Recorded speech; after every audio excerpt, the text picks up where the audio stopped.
ছাড় ছাড়, কলসের ভেতর থেকে টিক টিক শব্দ আইতাছে।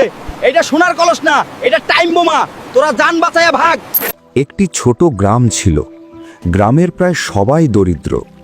কারো ঘরে ভরা হাঁড়ি ছিল না, কারো মুখে ছিল না তৃপ্তির হাসি।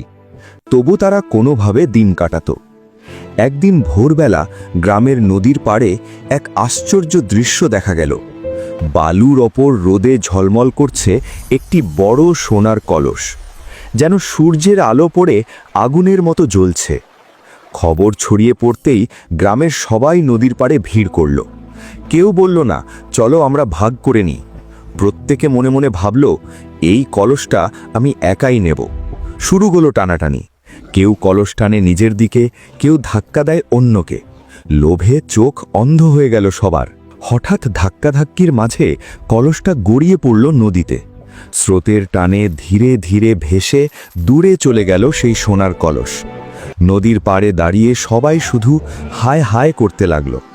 কেউ কাঁদতে কাঁদতে বলল, যদি আমরা একসাথে তুলতাম সবার জীবন বদলে যেত। কিন্তু তখন দেরি হয়ে গেছে। লোভ তাদের একতার সুযোগ কেড়ে নিয়েছে। গ্রাম আবার আগের মতোই দরিদ্র রয়ে গেল। লোভ চোখ অন্ধ করে দেয়, কিন্তু ভাগাভাগি হৃদয়কে বড় করে তোলে। আমরা যদি একসাথে চলি, তাহলে ছোট সুযোগও বড় আশীর্বাদ হয়ে ওঠে। নিজের জন্য সব চাইলে কিছুই পাওয়া যায় না, কিন্তু সবার কথা ভাবলে সুখ সবার ঘরেই আসে।